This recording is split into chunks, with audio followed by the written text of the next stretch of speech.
চলেন আপনার কাছে আর একটা কথা বলি। তাহলে আল্লাহ আর নবী পাওয়ার বিষয়টা আপনার কাছে বলেছিলাম, তার আগে একটা হাদিস বলেছি। নবী বললেন, আমি দুনিয়াতে আছি, তোমাদের সমস্যাগুলি আমার কাছে আসবে, আমি তোমাদের সমস্যাটা মিটিয়ে দেব। আল্লাহ নবী পরে বললেন, আমার অবর্তমানের পর, ইন্তেকালের পর যারা আশাই কপি কওমিহি, যারা ওলি আউলিয়া শায়েখ, আমার ওরাসাতুল আম্বিয়া যারা আলেম আসবে, ওদের কাছে গেলে তোমাদের সমস্যা বললে কোরআন হাদিসের অনুকূলে তোমাদের সমস্যার সমাধানটা ওরা অবশ্যই করে দেবে। আমি আপনার কাছে বোঝাতে চেয়েছি, আগিয়ে চলে যাওয়া যাক। আপনি নামাজ পড়বেন, আলহামদুলিল্লাহ ভালো। আপনি প্রতি নামাজে 100 বার করে তওবা শরীফ পাঠ করবেন। আমাদের সমাজে তাসবিহ পাঠ করা হয়। আমার হাতের দিকে একটু দাদু ভাই তাকাবেন। আমরা ডাইনে বাইনে, ডান দিকে বাম দিকে সালাম ফিরিয়ে আমরা আঙুলটা হাতটা মাথায় রেখে আঙুলের দিকে তাকান। 5G কজিবি, 5G 3GB 1GB হলে আস্তে আস্তে হতো। আর আমাদের হুজুরগুলো এত পরিমাণ তাসবিহ পাঠ করে মাথায় হাত দিয়ে, দাও চিটিংবাজি। আপনি বলেন এত স্পিডে কোন তাসবিহ পড়া কি সম্ভব হয়? এ আঙুল কোন গর্তয় পড়ছে না, পাহাড়ে পড়ছে না, নালায় পড়ছে, তার কোনো ব্রেক আছে বলে মনে হয়? কিন্তু এমন তো রাসূল বলেনি। আল্লাহ নবী বলেছেন, তোমরা তাসবিহ যদি বেশি না পড়তে পারো, খালেস নিয়তে যদি একবার সুবহানাল্লাহ পড়তে পারো, আল্লাহ নবী হাদিসটা মিশকাতে বলেছেন, আসমান আর জমিন যতটা ডিফারেন্স ফাঁকা জায়গা, একবার সুবহানাল্লাহ পড়লে এতটা ফাঁকা জায়গা আল্লাহ নেকি দিয়ে ভরপুর করিয়ে দেবে। তাহলে আপনার সুবহানাল্লাহ যখন বলবে, সুবহানাল্লাহটা খালেস নিয়তে 50 বারবার জায়গায় 5 বার হোক, 5 বারের জায়গায় 2 বার হোক, 2 বারের জায়গায় 1 বার হোক, ওটা যেন পরিষ্কার পরিচ্ছন্নতা হয়। কিন্তু এমন করে কোনো লাভ হবে ভাই? এটা বাস্তবিক লজিক নিয়ে আমি আপনাকে বলছি। এই সিস্টেমগুলো আমাদের ভিতরে আছে, এগুলো দূর করার জন্য আমি কিছু সেটিংগুলো বলছি। ও আমার বাপজিরা, চলে না গিয়ে চলে যাওয়া যায়। লক্ষ্য করে দেখা যায়, আপনি প্রতি নামাজে 100 বার করে তওবা শরীফ পাঠ করলেন। তওবা শরীফ পাঠ করলে অনেকটা উপকার, তার ভিতরে একটা উপকার হলো তওবা পাঠ করলে ইবাদতে মন লাগে, তওবা পাঠ করলে খারাপ কাজ থেকে বিরত থাকে, তওবা পাঠ করলে আমার আল্লাহ আপনার দোয়াটা কবুল করে, তওবা পাঠ করলে কোনো অশ্লীল ছবি, মোবাইল, ফেসবুক এর থেকে বিরত থাকবেন। আপনি কন্টিনিউ 2 মাস তওবা শরীফ পাঠ করে দেখেন। আপনার পাশে যদি কে মোবাইলে গান শুনে, হট্টগোল শুনে, আপনার মাথা গরম হয়ে যাবে। তখন মনে করবে এটাই হলো তওবার রিঅ্যাকশন। ওই জন্য পীর মাশায়েখের কাছে মুরিদ হলে, বায়াত হলে আগে তোমাকে তওবা দেয়, বাদরাম পাপের কাজ ছাড়ো, তারপরে ইবাদতে এসো। ঠিক না বেটি? চলেন আমি আপনাকে বলছি, আপনি তওবা শরীফ পাঠ করলেন, নিয়াত করে নাও 500 দানা তাসবিহ পাওয়া যায়, কিংবা 100 দানা তাসবিহ পাওয়া যায়। আপনি তো 5 বার গুনলে 500, 10 বার গুনলে 1000 বার হয়। আপনি মনে মনে করবেন, আমি 24 ঘন্টার ভিতরে 500 বার দরুদ শরীফ পাঠ করব। 24 ঘন্টার ভিতরে হয় 500 বার, কিংবা দেখা যায় 500 বার তওবা শরীফ, কিংবা 500 বার লা ইলাহা ইল্লাল্লাহ মুহাম্মাদুর রাসূলুল্লাহ সাল্লাল্লাহু আলাইহি ওয়াসাল্লাম আমি জিকির করব। এই তিনটের ভিতরে আপনি একটা নিয়ত করে নাও, আমার খাওয়ার সময় কেন আমি খেতে পাই, ঘুমানোর সময় ঘুমাতে পাই, গল্প করার সময় গল্প হয়, ইস্তেনজা, রফা, হাসাদ, পায়খানা আমি সময় পাই, অন্তত 1 ঘন্টা আধা ঘন্টা ধরে 500 বার আমি তওবা কিংবা দরুদ শরীফ, আমি কলেমা শরীফ পাঠ করব। আপনি যদি নিয়ত করে নাও, আপনি যখন প্রতিনিয়ত 500 বার করে দরুদ শরীফ পাঠ করবেন, আল্লাহ নবী বলেছে, আমার প্রতি মহব্বত দরুদ শরীফ যাদের অন্তরে, হৃদয়ে, জবানে আছে, আমি রাসূলুল্লাহ জানিয়ে দিলাম 8500 কিলোমিটার রাস্তা মদিনা থেকে তোমার বাড়ি পর্যন্ত কম বেশি 8500 কিলোমিটার রাস্তা ডিফারেন্স। আমার প্রতি মহব্বত যদি তোমার সঙ্গে সম্পর্ক হয়ে যায়, আমি রাসূলুল্লাহ রাতের অন্ধকারে তোমার সঙ্গে আমার দিদার নসিব হয়ে যাবে। আর একটু জোরে বলেন, আল্লাহ নবীর সঙ্গে যদি একটা বার দিদার নসিব হয়ে যায়, বাবা তুমি যে আগে দলে দলে নামাজ পড়তে যেতে, এবার তোমার দলে থাকতে মন চাইবে না, আমি একটু আলাদা যাই।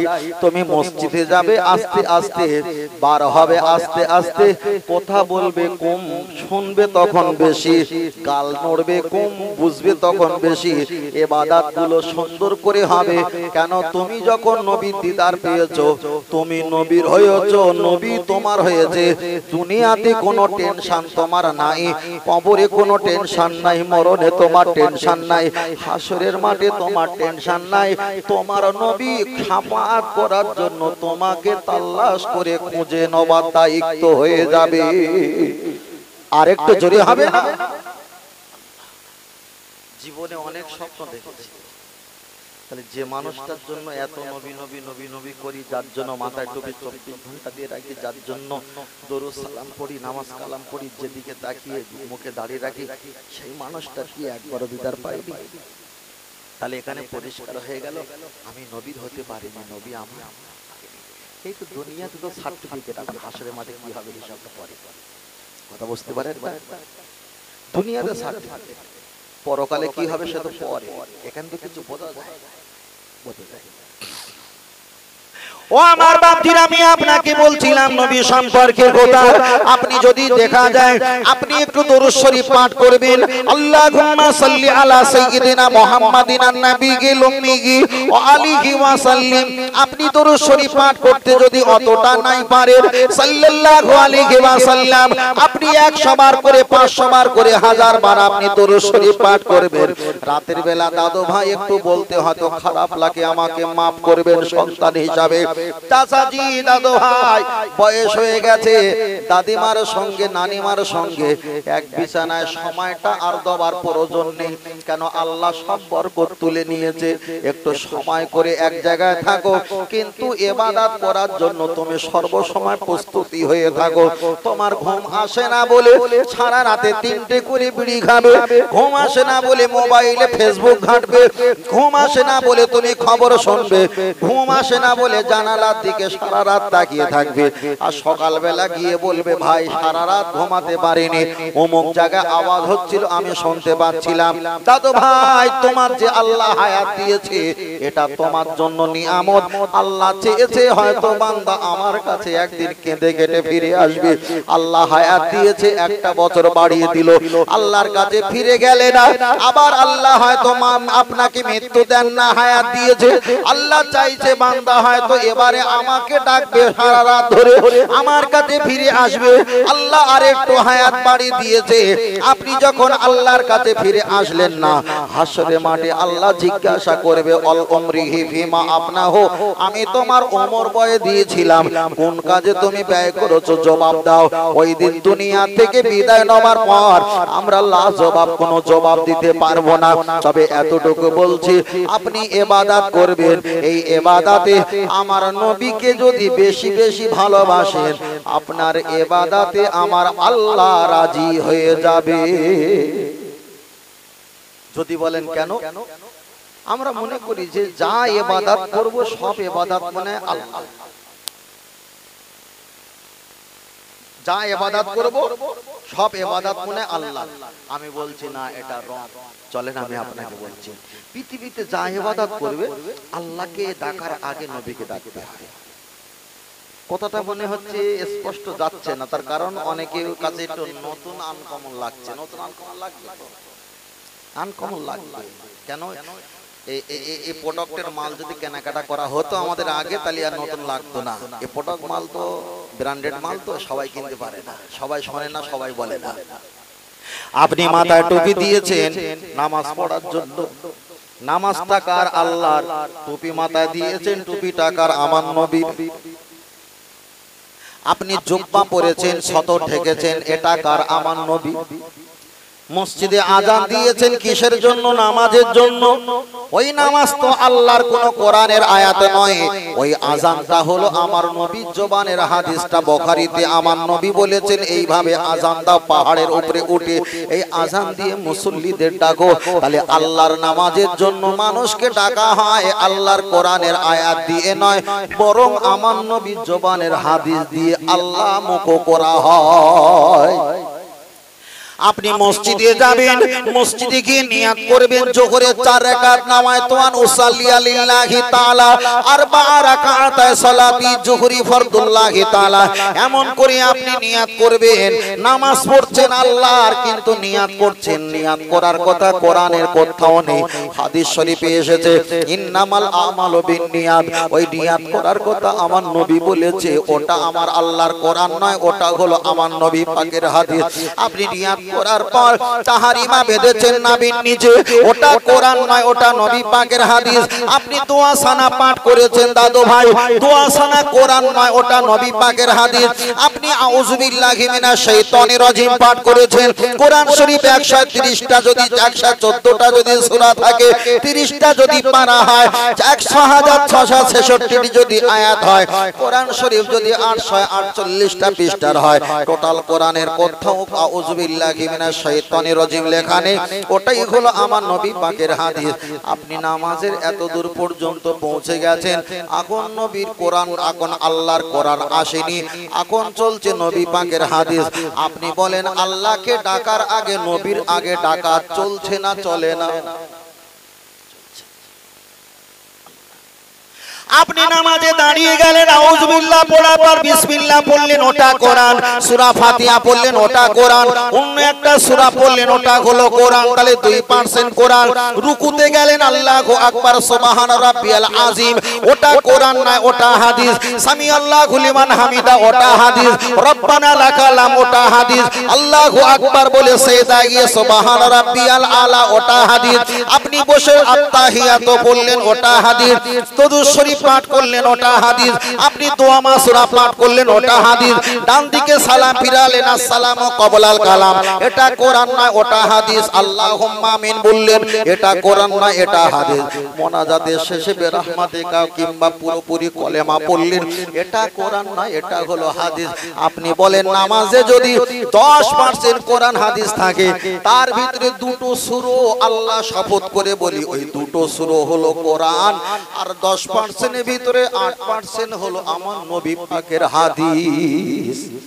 তাহলে এবার বলেন আপনি যে নামাজ পড়ে আল্লাহকে খুশি করবেন, কিন্তু আল্লাহকে খুশি করার আগে নবীকে 8% খুশি করে তারপরে আল্লাহকে খুশি হতে হচ্ছে, তাহলে প্রমাণ হয়ে গেল আল্লাহকে ভয় করো, আল্লাহর গজবকে ভয় করো, মোহাব্বত যদি করো রাসূলকে করো। তাই যদি না হতো আল্লাহর পক্ষে 8% হতো, নবীর পক্ষে 2%, কিন্তু নামাজে নবীর পক্ষে 8%, আমার আল্লাহর পক্ষে 2%।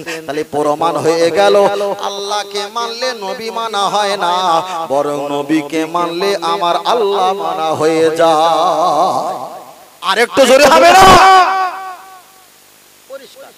ফের বলছি, আমি এটা বাস্তবিক নিয়ে বলছি না, এটা একটু আধ্যাত্মিকের সঙ্গে একটু মিশিয়ে, নাকি আধ্যাত্মিক মারিফতের সঙ্গে একটু মিশিয়ে বলছি। ফের আমি আপনাকে বলছি বাবা, আমরা যে নামাজের বড়াই দেখাই, অবশ্যই নামাজটা ভালো ভালো ভালো, তবে নামাজ যদি ভুল হয়ে যায় আল্লাহর কাছে চাই, অজীবী কোনো সমস্যা হলে সজদা দেই, কিন্তু নামাজের শেষে মোনাজাত করি কার কাছে? আল্লাহর কাছে। আল্লাহর কাছে মোনাজাত করে আল্লাহ যদি ক্ষমা না করে, বিরাট রাকার যদি দেখে যায়, তখন আল্লাহকে বলবো আল্লাহ ক্ষমা যদি হচ্ছে না, ক্ষমা হয় না, তবে অবতাবু ইলাইহি ওয়াসিলা, একটা ওসিলা করেছি মুহাম্মদ সাল্লাল্লাহু আলাইহি ওয়াসাল্লামের নামে। আমার আল্লাহ আমার হাবিবের দিকে নবী আদমে যেমন কান্নাকাটি ক্ষমা করেছিল, আমাদের ক্ষমা করবে, বলো সুবহানাল্লাহ। আর একটু জোরে বলেন। ফের বলছি, আল্লাহ হলো মালিক, কিন্তু বন্টনকারী হলো আমার আপনার নবী। আমরা ফের একবার বলি, অনেকে বক্তব্য দেওয়ার সময় বলে জান্নাত জান্নাত পাবে, জান্নাত পাবে, সময়টা তো খুব স্বল্প, সংক্ষেপে শেষ করতে হবে। জান্নাত জান্নাত পাবে, অনেকে বলে জান্নাত কি তোমার বাপ মায়ের, এরকম বলে না? আমি আজকে আপনাকে দলিল দিয়ে যাচ্ছি, জান্নাত আমাদের বাপ মায়ের, এটা বলে রাখি সুবহানাল্লাহ। আর এটা জোরে বলে, আরে জান্নাত আমাদের বাপ মায়ের সম্পত্তি। যদি বলেন কেন? সন্তান জীবিত আছে, বাপ মা যদি মারা যায়, বাপ মায়ের ঘর বাড়ি ইমারত জমি জায়গা পাবে কে? ছেলে মেয়ে। পাবে কে? ছেলে মেয়ে। এখন আমাদের বাপ হলো নবী আদম, মা হাওয়া আলাইহিস সালাম। আল্লাহ জান্নাতে দিয়েছে, জান্নাত থেকে কোনো কারণে আল্লাহ বার করে দিয়েছে, কিংবা তারা বার হয়েছে, সবকিছু কৌশল মহান আল্লাহ। আল্লাহ জান্নাত থেকে বার করে দিয়েছে। এখন জান্নাত থেকে বার হওয়ার পর বলেন জান্নাতটা দিয়েছিল কাদের? আমার আপনার আব্বা এবং মাকে। তাহলে আব্বা মা যখন চলে এসেছে জান্নাত তো রয়েছে। এখন বাপ মা মারা গেলে সন্তান যদি বাপ মায়ের সম্পত্তির হকদার হয়, এখন জান্নাত তোমার বাপ মায়ের। এখন জান্নাতটা কাদের? জান্নাত কাদের? জান্নাত আমাদের বাপ মায়ের। তো ওই জন্য তো আল্লাহর কোরআন বলেছে লা তাকনাতু বিরহমাতিল্লাহ, বান্দা গুনাহগার টেনশন করিস না, চুপ করে কাঁদ আর আমার রহমতের দিকে খেয়াল কর, তোদের বাপের সম্পত্তি জান্নাত তোদেরকে ফিরিয়ে দেব। বলো সুবহানাল্লাহ। আর না তো আল্লাহ একথা বলতেন না যে গুনাহগার হয়ে তোরা জান্নাত পাবি, একথা বলতেন না। তাহলে এখানে প্রমাণ হয়ে গেল জান্নাত আল্লাহর, কিন্তু যে জান্নাত আমরা চাইছি ও জান্নাত তো আমাদের বাপ মা আল্লাহ দান করেছিল। তার বাপ মা মারা গেলে সন্তান যেমন সম্পত্তি পায়, আমরাও সন্তান নবী আদম মা হাওয়ারই সন্তান, আমরাও সম্পত্তি পাবো। কেউ যদি বলে জান্নাত তোমার বাপ মায়ের, বুক চিরিয়ে বলবে হ্যাঁ জান্নাত আমার বাপ মায়ের। এগুলো হয়তো বলতাম না, শুধু আধ্যাত্মিক বিষয়টা আছে বলে বিষয়টা একটু খুলে বলছি। আমরা তো বাস্তবিক যে ওয়াজ-নসিহত হয় সেভাবে হলে এগুলো বলার পরিবেশ থাকে না, আর আমরা বলিও না। ওই ভেলিগুড়ের পানি রোগীও খেলো, রোগীও মরলো না, মাল শুধু বিক্রি হলো, সমস্যা হয়। বারবার করে বলছি ভাই, যারা এখানে বসে আছেন, আমার বড় ভাই, মেজ ভাই, ছোট ভাই, সমবয়স্ক ভাই, আমার মুরব্বী দাদু ভাই, নানু ভাই যারা বসে আছেন, প্রত্যেককে বলছি দাদু ভাই, জীবনে গোনা আছে, আগামীতে হয়তো বাড়বে, হয়তো কমবে, এর থেকে আমরা মুক্ত হতে পারবো না। একদম সঠিক, এর থেকে আমরা কখনো মুক্ত হতে পারবো না। কম বেশি হবে, এই গোনা নিয়ে আমাদের কবরে যেতে হবে, এটা নিশ্চিত। তবে জীবনে মুনাফিক হবেন না, জীবনে নবীর সঙ্গে বিয়াদবি করবেন না। গুনাহগার হলে খোদার কসম করে বলছি, নবীকে দুনিয়াতে পাঠিয়েছে মুনাফিকের বাড়িতে নয়, বিয়াদবের কাছে নয়, নবীকে পাঠিয়েছে আমার আপনার গুনাহগারের কাছে। বলুন সুবহানাল্লাহ। হাসরের ময়দানে নবী শাফাত করবেন, মুনাফিকদের নয়, বিয়াদবদের নয়, আমার আপনার মতো গুনাহগার উম্মতকে খুঁজে খুঁজে নবী শাফাত করবে। নবী কাঁদবেন গুনাহগারের জন্য, আল্লাহ ক্ষমা করবেন গুনাহগারের জন্য, আল্লাহ সবকিছু দোয়া করবেন গুনাহগারের জন্য, মুনাফিকের জন্য না, বিয়াদবের জন্য নয়। তবে জীবনে সবার নিয়ে সমালোচনা করবে, আল্লাহ নিয়ে সমালোচনা করো, আল্লাহ চাইলে মাফ করে দেবে। নবী নিয়ে সমালোচনা করবে না যদি পরকালে জান্নাত পেতে যাও। বুঝেন না? ফের বলছি, সাধারণ ব্যক্তিরা আল্লাহর হুকুম মানে না, আল্লাহর কাছে তারা অন্যায় করেছে, ক্ষমা চাইলে ক্ষমা পাবে। কিন্তু নামাজি মুসল্লি, পরহেজগার, আলেম ওলামা এরা আল্লাহর সঙ্গে গাদ্দারি করে না, নবীর সঙ্গে গাদ্দারি করে। ক্ষমা চাওয়ার কোনো জায়গা নেই, কেন নবী চলে গেছে, ক্ষমা কার কাছে যাবে? হুকুকুল্লাহ, হুকুকুল ইবাদাত, একটা হলো বান্দার হক, একটা হলো আল্লাহর হক। বান্দার কাছে ক্ষমা চেয়ে অন্যায় করেছো, আল্লাহর কাছে চাইলে হবে না, বান্দার কাছে চাইতে হবে। তুমি অন্যায় করেছো নবীর কাছে, এখন ক্ষমা চাইবে কার কাছে? আল্লাহর কাছে কি না, নবীর কাছে চাইতে হবে। নবী তো দুনিয়া থেকে চলে গেছে, আর তো নবী আসবে না। ক্ষমা চাওয়া হলো না, এখন এই পাপের ঝড়ি, বদ্র ঝড়ি মাথায় করে নিয়ে কবরে যাও, কবর থেকে কিয়ামতে উঠে সোজা জাহান্নামে যাও। তাহলে দেখেছেন বেশি বুঝতে গিয়ে কি সমস্যা হয়েছে? নতুন নতুন ভ্যারাইটিজের কত ইন্টারনেটে হুজুর আলেম ওলামা ঘোরাঘুরি করছে, জান্নাত জান্নাত, কত দল দুনিয়াতে সমাজে তৈরি হচ্ছে। ভাই এই সবকটা দল হলো মানুষের বানানো, আহলে সুন্নাত ওয়াল জামাত দলটা হলো আমার নবী পাকের দোয়া। জোরে বলুন সুবহানাল্লাহ। আপনি ওই দলে ইবাদত করবেন ভালো, কিন্তু কোম্পানি তো ব্র্যান্ডেড কোম্পানি আর নকল কোম্পানি। আসলি পাস নেই আয়া তা নকলি কেসা আয়া, আসলের পরে তো নকল তৈরি হয়। আসল হলো আহলে সুন্নাত ওয়াল জামাত। এতে থেকে আমরা গোনা হতে হয় হব, তবে ঈমান যাবে না। অন্য দলে গিয়ে আপনি হাজার নেকি করবেন, কিন্তু ঈমান থাকবে। আর একটা কথা বাংলায় বলছি, একজন আল্লাহর ওলি বলেছিল, ভারত পাকিস্তান ভাগ হওয়ার সময় বলল, বাংলাদেশে থাকলে জাহান বাঁচবে, ঈমান বাঁচবে না। ইন্ডিয়া থাকলে ঈমান বাঁচবে, জাহান বাঁচবে না। এখন আমার কোনটা দরকার? এখন আমার ঈমানের দরকার। ওই জন্যই বাংলাদেশ থেকে ইন্ডিয়া চলে এসেছি। বলুন সুবহানাল্লাহ। আমি এটাই আপনাকে বোঝাতে চেয়েছি, ইবাদত কম আছে, আগামীতে কম হবে, এটা হতে পারে। কাজা আছে, আগামীতে হবে, এটা আমাদের দুনিয়া সিস্টেম, ঠিক না ঠিক? কিন্তু জীবনে মুনাফিক হবেন না, জীবনে বিয়াদবি হবেন না। ফের বারবার করে অনুরোধ বলছি, কেন আপনাদের সঙ্গে আমার একটা সুসম্পর্ক আছে ভাইয়ের বা ওসিলায়, সেই কারণে ভালোবাসার খাতিরে বলছি, ভাই জীবনে জীবনে রাস্তায় চলবেন, অন্তত নিয়াত করে নেবেন 500 বার দরুদ শরীফ পাঠ করব, নিয়াত করে নেবেন 500 বার তওবা শরীফ পাঠ করব। আপনার কাজে আপনি ব্যস্ত। ফজরের নামাজে, দাদু ভাই হাত দাও, ফজরের নামাজে যখন আমরা ফজরের আগে 1 ঘন্টা করে উঠবো, উঠে লা ইলাহা ইল্লাল্লাহ কিংবা তওবা শরীফ যখন জিকির করব, খালি মুখে, পেটে খালি আছে, জবান ব্যথা হয়ে যাবে। ওই জবান ব্যথা হয়ে যাওয়ার পর চায়ের দোকানে কি আর মাদরামো করার সুযোগ থাকবে? সুযোগ থাকবে? সুযোগ থাকবে না। তখন চায়ের দোকানে যারা তোমার নিয়ে গল্প করতো, তারা সব চটে পা মুছে খেয়ে সব চলে গেছে। কথা বলতে